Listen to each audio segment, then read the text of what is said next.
नादम नमो आयरियाणम नमो वज्रायाणम नमो लोए सप्रसाहो। चलते फिरते तीर्थ हैं करते सब संता, हम तो बस इतना जानते आप सरीखिया। हम तो बस इतना जानते आप सरीखिया। कुंडलपुर के बड़े बाबा की, मूलनायक श्री पार्श्वनाथ भगवान की, सिरपुर के श्री पार्श्वनाथ भगवान की, परम पूज्य आचार्य भगवान गुरुदेव शिक्षण विद्यासागर जी महामंडलाज की, परम पूज्य मुनि शेखर विमल सागर जी, अनंत सागर जी, धर्म सागर जी आदि समस्त तीन कमलों पर मुंडाजों की।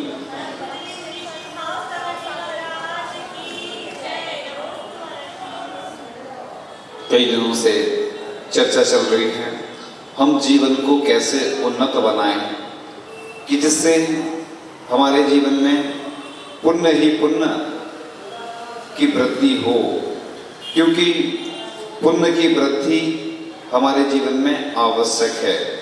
जब तक हमारे जीवन में पुण्य की वृद्धि नहीं होगी तब तक कोई कार्य सफल नहीं होता है। तो ऐसा लिखा है कि जो जिन्हें भगवान की पूजन करता है उसके असह्य बात कोड़ आदि घोर दुख देने वाले दुख नष्ट हो जाते हैं। भगवान जिन्हें की पूजन करने से मनुष्यों के सागनी डाकनी भूत पिशाच दुष्ट शत्रु आदि से उत्पन्न हुए समस्त उपद्रव नष्ट हो जाते हैं। भगवान तीर्थंकर परम देव की पूजन करने से बदबंधन से होने वाले दुख तथा सर्प विष आदि से उत्पन्न होने वाले मनुष्यों के दुख नष्ट हो जाते हैं। इसलिए अपन लोगों को ऐसी पूजन भक्ति करने के जब भी अवसर प्राप्त होते हैं तो अवश्य करना चाहिए। अब कई लोगों के मन में एक प्रश्न आता है कि मंदिर में हम जाते हैं तो घंटा बजाते हैं, तो क्यों बजाते हैं, उसका क्या कारण है? तो घंटा ध्वनि प्रदान करने वाला एक वाद्य यंत्र है। क्योंकि कई लोग हैं जब घर में विवाह आदि होता है तो बाजे वगैरह बजते हैं, कोई जन्मोत्सव होता है, कोई और होता है, लेकिन कई बार मांगलिक क्रियाएं मंदिर में हो रही हैं लेकिन उसमें कई बार सूना सूना सा लोग उत्साहहीनता से कार्य करते हैं। जबकि भगवान का जब अभिषेक होता है तो अच्छे से घंटा बजाना चाहिए। एक झल्लरी यंत्र होता है और घंटे को भी वही मानते हैं झल्लरी यंत्र जैसा। झल्लरी यंत्र को जब किसी वस्तु से बजाते हैं उसकी ध्वनि उसकी ध्वनि जहाँ जहाँ जाती है वहाँ के लोग के रोग ठीक हो जाते हैं। तो ये घंटा भी उसी ध्वनि का प्रतीक है। दूर दूर जो लोग रहते हैं वह आवाज सुनकर आ जाते हैं कि अभिषेक हो रहा है, तो लोगों को मालूम चल जाता है। कई बार हम लोग भी हैं, सुबह से जब अंधेरा आदि रहता है, जब घंटा बजने लगता है तो हम लोग समझ जाते हैं लोग मंदिर में आना शुरू हो गए हैं। तो एक प्रतीक है वह घंटा कि जिस प्रकार से किसी घर में जाते हैं ना अपन घंटी बजाते, तो जैसे निश्चय निश्चय बोलकर जाते हैं ना मंदिर में, क्योंकि देव आदि रहते हैं तो निश्चय निश्चय बोलना आवश्यक है। और जब वापस जाएं तो अस्सई अस्सई बोलें। ये क्योंकि देव आदि भी रहते हैं ना, जैसे यहाँ पर है कई लोग अशुद्धि वगैरह करते हैं पंचकल्याण के पंडाल आदि में भी, या विधान हो रहा है, कोई अनुष्ठान हो रहा है या मंदिर आदि में, तो उन्हें ऊपरी बाधा हो सकती है क्योंकि देव वगैरह रहते हैं और वो रक्षक देव होते हैं। एक बार एक महिला ने ऐसा ही किया कि वह आ गई, बिना बाधा की बात थी, उसको ऊपरी बाधा हो गई। अब लोगों ने खोजबीन की, पता लगाया कहाँ गई थी तुम, तो पता लगा कि एक इमली का वृक्ष था, वहाँ उसने कुछ अशुद्धि के काम किए, तो उसके कारण से उसको ऊपरी बाधा हो गई थी। इसलिए हमेशा जैसे पीपल का वृक्ष रहता है, नीम का वृक्ष रहता है, पीपल नीम इमली, इन वृक्षों में खास तौर से उनके इर्द गिर्द आसपास ऐसे कोई काम नहीं करना चाहिए अशुद्धि वाले। वैसे तो आप कहीं भी जाओ, चाहे मंदिर में जाओ चाहे अन्य कई ऐसे कार्य करते तो निश्चय निश्चय बोलना चाहिए, साधु को भी लिखा है कि जहाँ विहार करते हैं रुकते हैं तो पहले बोलते हैं हम लोग निश्चयी निश्चयी, यहाँ रात्रि में रुकेंगे, सुबह विहार करेंगे, है ना। 9 बार नमोकार बंद पढ़ लेते, जब जाते हैं तो फिर पढ़ लेते। इस नगर में भी जैसे जब आए तो आवर्त वगैरह करते हैं नमोकार पढ़कर, और जब जाते हैं तो फिर अस्से निश्चयी करके अब जाते हैं। तुम्हें आशीर्वाद, किसको आशीर्वाद देते हैं? जो वहाँ पर रहते हैं। तो क्या होता है, अपन किसी घर में जाते हैं ना तो पहले घंटी बजाना पड़ती है, बोलना पड़ता है। ऐसे ही अपन ये देव वगैरह रहते ना, वो जल्दी रुष्ट हो जाते हैं अगर आपने कोई भी गलत काम किया। इसलिए अपन को जब भी मंदिर में जाते हैं तो उन्हें बोला निश्चय निश्चय, और आते हैं जाते मतलब वहाँ से जब वापस जाते हैं तो अस्से से। तो 1 घंटे की बात चल रही थी कि जिसकी ध्वनि हमारी निर्मलता, संवेदनशीलता, असीम आस्था, भक्ति की भाव विहरता और अटल विश्वास आदि मानवीय गुणों के विकास की परिचायक है। तो जैन धर्म के अनुसार जब घंटे पर नमोकार मंत्र एवं शांति मंत्र आदि उत्कीर्ण कर दिया जाता है तब उसे झालर कहते हैं। इसको क्या बोलते हैं? घंटे को झालर। एक झालरी यंत्र का हमने बताई दिया आप लोगों को, झालर है ये। वो पूजन में आता, बाजे झालर घंटी रे मेरा मन पूजन को होए, मेरा मन पूजन को होए। तो झालर मतलब वही। अब लोग झालर का अर्थ नहीं समझते होंगे, इसलिए जब धर्म तीर्थ प्रवर्तक तीर्थंकरों का जन्म यह केवल ज्ञान कल्याणक होता है। मुझे एक प्रसंग याद आ रहा है। संघ में एक व्यक्ति आते हैं, कहाँ से आते थे ये तो हमें ध्यान नहीं है, राजस्थान आदि से या जहाँ से भी। तो वो क्या करते, जब भी आहार होते थे कोई मुनिराज के तो बड़े अच्छे से भेजने आते थे, नारे लगाते और थाली बजाते हुए आते थे। इसमें कोई दिक्कत नहीं है, अच्छा है कि अगर कोई व्यवस्था नहीं हो रही तो ये तो अपनी व्यवस्था है। उत्साह होता है लोगों में, लोग कितने नृत्य करते हैं, प्रसन्न होते हैं। ये तो विशुद्धि कहलाती है। और कई लोग तो ऐसे उदासीन हो जाते हैं धार्मिक कार्यों में, और जब लौकिक कार्य होते तो बड़े प्रसन्न होते। लेकिन जब अगर धार्मिक क्रियाओं में अगर उदासीन रहोगे तो पुण्य की वृद्धि नहीं होती है। पुण्य की वृद्धि होती है, बड़ा उत्साह होना चाहिए। हमने बताया था कि एक व्यक्ति थे, कई बार सुनाया, वो अपनी जेब में हमेशा माचिस रखते थे, कपूर रखते थे और द्रव्य रखते थे, चावल आदि।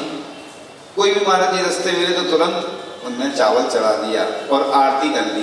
देखो ये पुण्य बढ़ाने के साधन है। मैं हमेशा बोला करता हूँ कि जब भी स्नान करो तो इस भावना से करो कि मुझे अभिषेक करना है, मुझे शांति धारा करना, मुझे पूजन करना, मुझे आहार दान करना। और जब भी भोजन करो इस भावना से करो कि पहले 3 गम 9 फल मुनिराज में से जितने मुनिराज आहार ग्रहण करते सबके आहार ग्रहण कराए, जितने साधु हैं, इससे आपके पुण्य में वृद्धि होगी। और मैंने कई बार बोला कि जो बीमार रहते वो औषधि दान करें और भावना भी करते रहें कि सब निरोगी रहें, सब निरोगी रहें। इन भावनाओं से ही उसके पुण्य में वृद्धि होगी। वो जो असाता कर्म चल रहा है वो साता में परिवर्तित हो जाएगा। आचार्य भगवान बोलते हैं कि 7वें गुण स्थान में जब शुद्ध मुनिराज लीन हो जाते हैं तो साता की उदीमना प्रारंभ हो जाती है। मान लो असाता चल रही, उनकी अस्वस्थ है कोई महाराज जी, और जैसे ही अगर ध्यान में लीन हो जाते हैं, विशुद्धि बढ़ती है तो अपने आप साता कर्म का उदय आ जाता, तो ठीक हो जाते हैं, स्वस्थ हो जाते हैं। तो क्या होता है ना, पुण्य बढ़ाने के ये उपाय होते हैं। तो इसी प्रकार से आप लोग भी जब भी, हमने बोला तीर्थ यात्रा, जब भी कहीं जाओ, व्यापार के काम से जाओ, कोई लौकिक कार्य से जाओ, तो कुछ न कोई तीर्थ यात्रा का लक्ष्य बना लो तो आपका पाप भी पुण्य के रूप में परिवर्तित हो जाएगा। यानी कितने अच्छे लाइफ मैनेजमेंट के तरीके हैं, जीवन जीने की एक शैली है कि हम अपने जीवन को कैसे व्यवस्थित बनाएं कि हमारा पुण्य ही पुण्य हमारे पल्ले में बढ़ता जाए, हमारे अकाउंट में। जैसे पुण्य और पाप के 2 खाते होते हैं।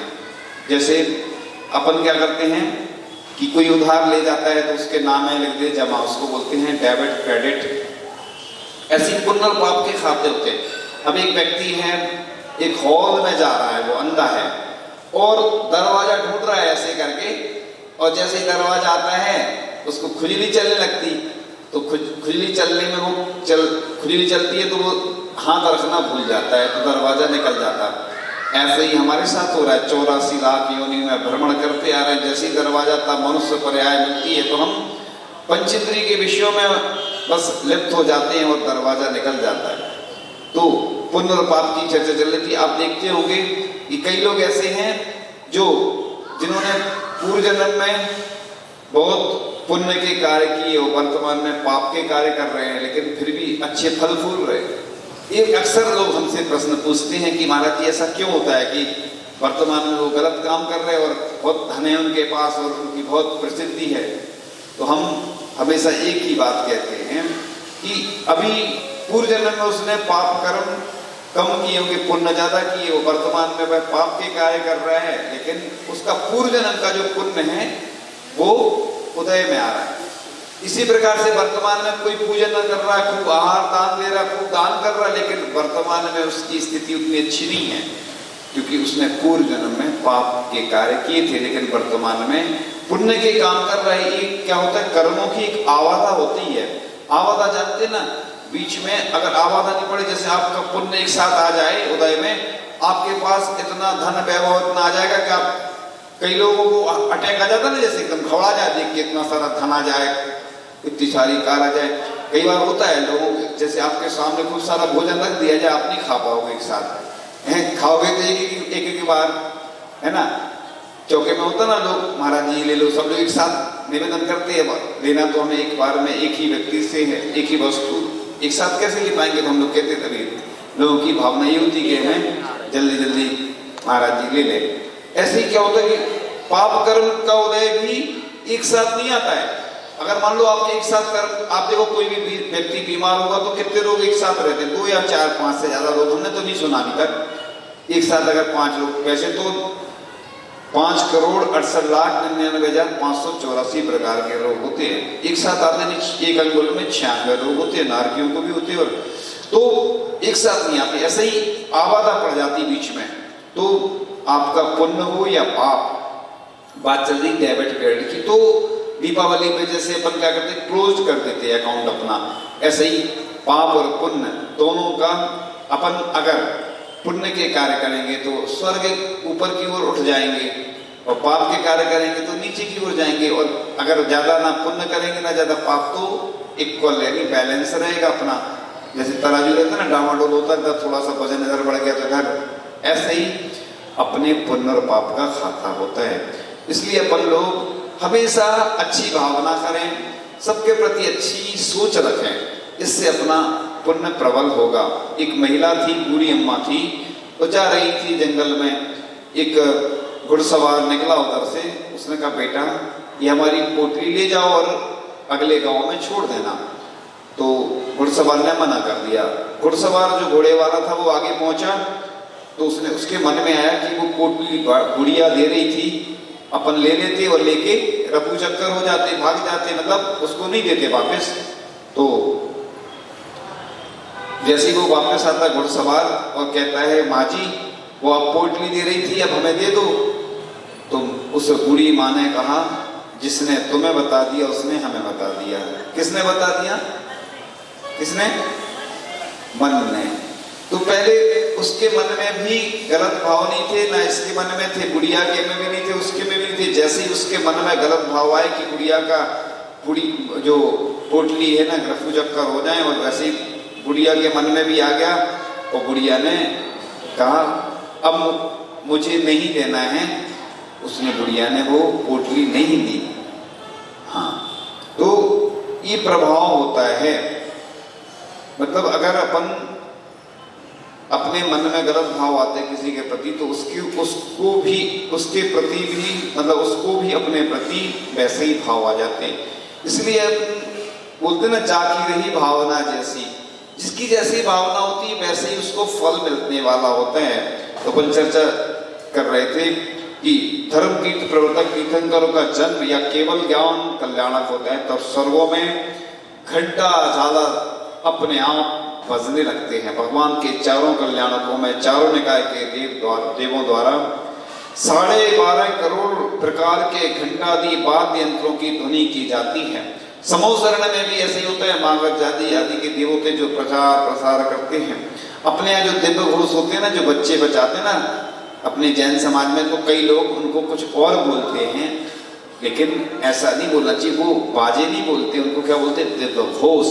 क्योंकि देखो, आप अपने यहाँ घर में सफाई करते हो या दुकान में, आप अपने घर या दुकान में सफाई करते और जो और लोग भी करते हैं, वो अंतर दोनों में ऐसे दिव्यघोष कहा जाता उनको। और इससे एक फायदा होता है कि बच्चों में उत्साह भी रहता है और बाहर जाते हैं वो मुनिराज के आगे भी चलते। कभी जब मुनिराज होते हैं, आरिकाएं होती हैं, कोई साधु संत जब नगर में आते हैं तो उनकी अगवानी करने में, क्योंकि अन्य लोग उस जो अपन राशि देते हैं उसका दुरुपयोग करते हैं।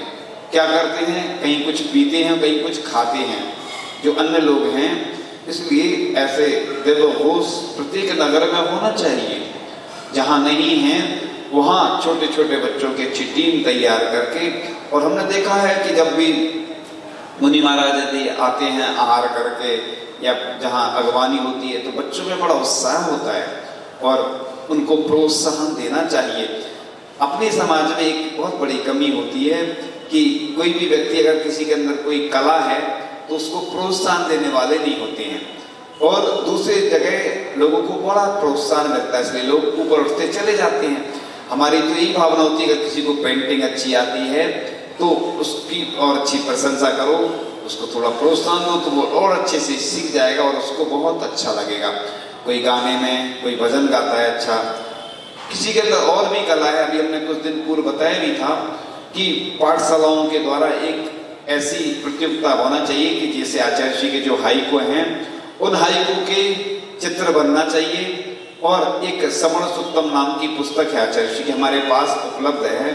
उस पुस्तक में से याद करें लोग, आचार्य जी ने जो श्रवण सुत्तम का पद्यानुवाद किया था उसको जैन गीता बोलते हैं।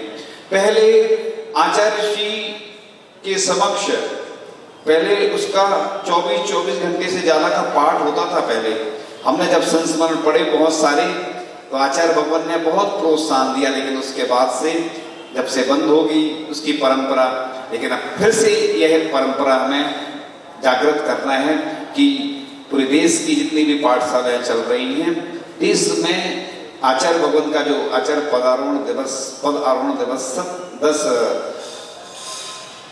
नवंबर 2022 को यानी 50 वर्ष पूर्ण होने वाले, उसके उपलक्ष्य में पूरे देश में ऐसी प्रतियोगिताएं होना चाहिए जिनमें आचार्य जी की पूजन लिखी हो, पेंटिंग बनाई हो, भक्तियां या जो बोलते आचार्य जी के जो संस्मरण, आचार्य जी से संबंधित जो भी हो उस संबंधित प्रतियोगिताएं पाठशाला के माध्यम से होना चाहिए। अलग से भी महिला मंडल भी कर सकते हैं, तो उससे क्या होगा कि आचार्य भगवान का हम आचार्य पद आरोहण दिवस अच्छे से मना पाएंगे। इस माध्यम से एक जागृति भी आएगी लोगों में, और प्रतियोगिताओं के माध्यम से लोग जुड़ते हैं। बिना प्रतियोगिताओं के लोगों को लगता ही नहीं कि अपने मन से कि हमें कुछ करना है। कंपटीशन होता है तो लोग तरक्की भी करते हैं। जब तक कोई व्यक्ति का कंपटीटर नहीं होता है ना तो वो तरक्की नहीं कर पाता। क्लास में होता ना, एक दूसरे को देखते हैं कि अरे हमसे आगे बढ़ रहा है। बिजनेस में भी यही होता है, बिजनेस का सिस्टम ही यही है कि जब तक प्रतिस्पर्धा नहीं होती है, दूसरी कंपनी नहीं होगी, दूसरा व्यक्ति नहीं होगा, तब तक व्यक्ति आगे नहीं बढ़ पाता, तरक्की नहीं कर पाता। एक प्रधानमंत्री हुए हैं, वो कहते थे कि विरोधी हमारे लिए संबल प्रदान करते हैं, क्योंकि विरोधी से हम सीखते हैं वो हमारे बारे में क्या गलत सोच रहा है, हम अलर्ट रहते हैं। तो विरोधी होना भी जरूरी है। विरोधी होने से व्यक्ति सतर्क रहता, सावधान रहता, और नहीं तो सो जाता है। वह सो जाता है तो वह तरक्की नहीं कर पाता। इसलिए आगे बात करते हैं कि जिस प्रकार से देवों द्वारा 12.5 करोड़ प्रकार के घंटा आदि वाद्य यंत्रों की ध्वनि की जाती है, यही कारण है कि जिनालयों और देवालयों में उपासना स्थलों में दर्शन के पूर्व घंटा बजाकर ध्वनि की जाती है, और मंदिर निर्माण के उपरांत मनोवांछित फल की प्राप्ति हेतु घंटा दान करके मंदिर जी में लगाने का मांगलिक कार्य किया जाता है। तो मंदिरों में घंटा भगवान को जागृत करने के लिए नहीं बजाया जाता है, बल्कि उसके अनेक धार्मिक और वैज्ञानिक कारण हैं। जिस प्रकार से जैसे फायर ब्रिगेड की वो घंटी बजती ना, तो सब लोग समझ जाते कहीं पर आग लग गई होगी। इसी प्रकार से अच्छा भी लगता है। देखो, आप अन्य कोई चीज अगर सुनते हैं तो अपन कानों में तकलीफ सी होती है, लेकिन घंटा सुनते ही कितना आनंद आता है, अच्छा लगता है। घंटे से कभी किसी को परेशानी नहीं होती है, घंटे से ऐसा नहीं लगता कि लोगों को कभी तकलीफ हो रही हो। ये जो साउंड वगैरह तेज बजते हैं ना कई बार, या डीजे वगैरह, उससे पशु पक्षी इधर उधर दौड़ते हैं, भागते हैं, उनसे तो, लेकिन ये मांगलिक क्रियाएं मानी जाती हैं। ये इसलिए तो ये यंत्र आदि वाद्य यंत्र का जो प्रसंग आया है वो इसलिए आया है कि बढ़िया जो अपन पूजन आदि करें, भक्ति करें, उसमें संगीत भी महत्वपूर्ण रहता है कि उसके माध्यम से, संगीत के माध्यम से एक आनंद की अनुभूति होती थी। पहले के जो भजन होते थे ना बड़े आध्यात्मिक होते थे, लेकिन धीरे धीरे फिर बहुत तेज स्पीड वाले ये संगीत आने लगे ना, तो उसमें फिर जो भजन चलते ना, भजन भी अगर कोई फिल्मी धुन पे होते तो लोगों का मन फिर वहीं चला जाता। लेकिन करें क्या, जब तर्ज कोई नहीं मिलती तो उसी पे बना देते हैं। क्योंकि देखो आज का युग है बिजनेस युग। बिजनेस युग में ये नहीं देखा जाता कि सही क्या है गलत क्या है। कई लोगों ने फोटो बनाई बड़े बाबा के आगे, आचार्य श्री की बना दी, तो ये पीठ करना वो ठीक नहीं है, तो वो एक गलत परंपरा चलने लगी, तो लोग देखा देखी करने लगे कि हाँ वो, लेकिन वो ठीक नहीं है। क्योंकि एक क्रम होता है, भगवान ऊपर होते हैं, जैसे इधर भगवान ऊपर बैठे हैं आपको देख रहे होंगे, तो ये पीठ नहीं कहलाती, समूह शरण में ऐसी व्यवस्था रहती है, तो ऊपर है भगवान। लेकिन हम लोग भी जब वेदी की ओर अगर बैठते हैं तो पीठ नहीं करते हैं, तिरछे बैठते हैं। इस कारण है सब चीजों में, तो वो लोग फोटो में, म्यूजिक में, सब में कुछ ना कुछ गड़बड़ियां कर देते हैं, मिलावट कर देते हैं। जैसे पूजन लिखी जाती है, आचार्य श्री की लिखी पूजन, अब लोगों को कुछ याद नहीं था, तो वो मुनिराज की जब चौके में पूजन करते तो वही वाली कर लेते हैं। तो कई बार ऐसी लोग वो बोलते ना, हमने सीधी जी के चरण पखारे, कर रहे हैं महाराज जी का, और भजन कुछ बोल रहे हैं, तो ऐसे नहीं बोलना चाहिए। ऐसी भगवान को जो स्तुति लिखेगी वो भगवान के लिए बोले, महाराज जी के लिए बहुत सारी हैं, योगी भक्ति है या मेरी भावना की कोई और भी अन्य इतनी सारी तो स्तुतियां लिखी हैं, कमी थोड़ी है। अब तो पहले के लोग तो देखो इतने, मतलब इतनी उनके लिए पूजन उपलब्ध नहीं थी।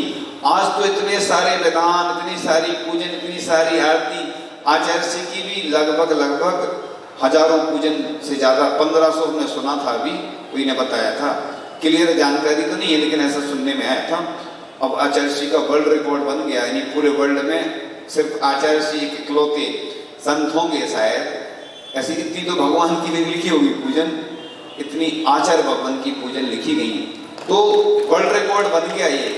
तो क्या है ना कि जब भी अपन अर्घ बोले, कोई स्तुति बोले, पाद प्रक्षालन करते हैं, तो ऐसा नहीं बोले कि जिससे वो अपनी अवनय हो। हाँ, भगवान में चल जाता है बराबर, जैसे कई बार वो भगवान के सामने नहीं होते हैं, पूजन दूसरे भगवान की करते, तो ये तो चल जाता। लेकिन ऐसा लिखा गया भगवान के लिए बोल रहे, मुनिराज के लिए, मुनिराज के लिए, तो क्या होता कि अपन से जो बड़े होते हैं उनके लिए अपन वो वैसी पंक्तियां बोलें, वैसे उनको उच्चासन दें, वैसे उनका क्रम रहता है। इसलिए आपने देखा होगा कि जब भी भगवान बैठते, अगर बराबरी पे हम लोगों के रहते ना, तो हम लोगों को बहुत विकल्प आता है। इसलिए हम लोग कोशिश यही करते कि भगवान से नीचे बैठना, अपन को बराबरी पे भी नहीं बैठना पड़े। आचार्य महाराज भी देखो आप बैठते ना उच्चासन पे, सिंहासन पे बैठते। मुझे संस्मरण याद आ गया, और गौरजामर में जब आचार्य भगवान की अगवानी की, 2015 की बात थी सन, और आचार्य भगवान आए और हम लोगों ने अगवानी की, खेत में एक 2 बाई 2 का पाटा रखना, उस पर बैठ गए, 1 इंच का ऊंचा रहता है वो, जमीन में ही रख दिया। और आचार्य भगवान हम लोग आचार्य श्री की भैयावती कर रहे थे। आचार्य भगवान बोलते हैं कि आप लोग और पाटा ले लो, पाटा। हमने कहा देखो आचार्य भगवान कितने महान हैं कि वो इतने बड़े पद पर सुशोभित होते हुए इतने महान आचार्य पद को सुशोभित कर रहे हैं वह, और अपने शिष्य जो कि मुनि महाराज हैं कह रहे हैं कि पाटा ले लो। मतलब इससे बड़ा दुनिया में कोई उदाहरण नहीं है कि देखो अपने शिष्य को भी वो बराबर बैठाने के लिए कह रहे हैं। हम लोगों ने कहा नहीं ठीक है।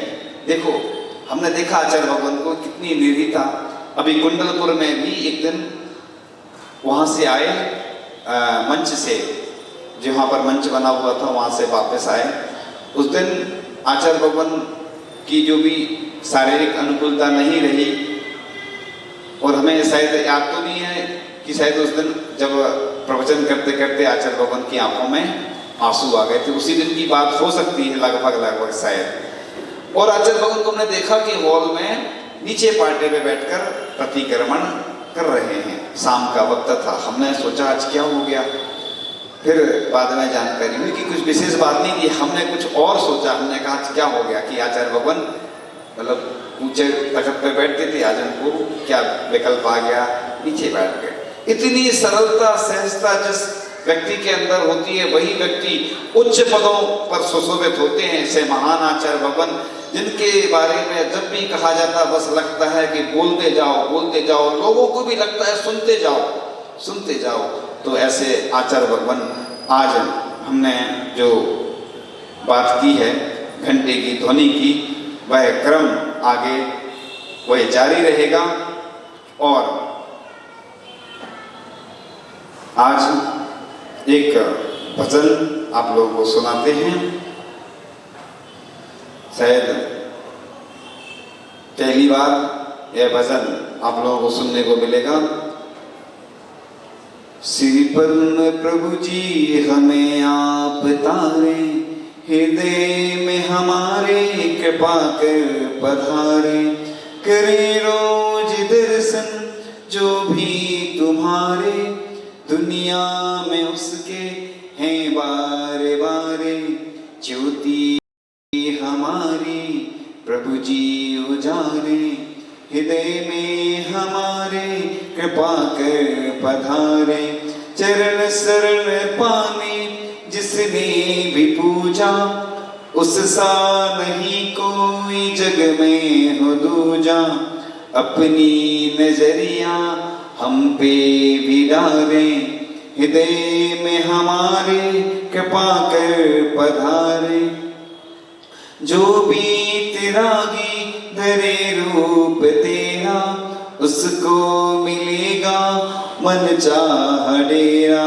सदाचार पाने हम भी पुकारे, हृदय में हमारे कृपा कर पधारे, तुम ही हमारे हो मार्ग मंजिल, बिना आपके अब लगता नहीं दिल, सुब्रत के दिल को आप ही सवारे, हृदय में हमारे कृपा कर पधारे, श्री पद्म प्रभु जी हमें आप तारे, हृदय में हमारे कृपा कर पधारे। इस तरह से एक शाम प्रभु के नाम आपके सामने एक छोटा सा विषय, लेकिन बहुत अच्छा विषय और भजन के साथ जिन वाणी स्तुति करते हैं, जिन वाणी के ज्ञान ते सूझे लो कालो, सो वाणी मस्तक नमो सदा देत हूँ तो,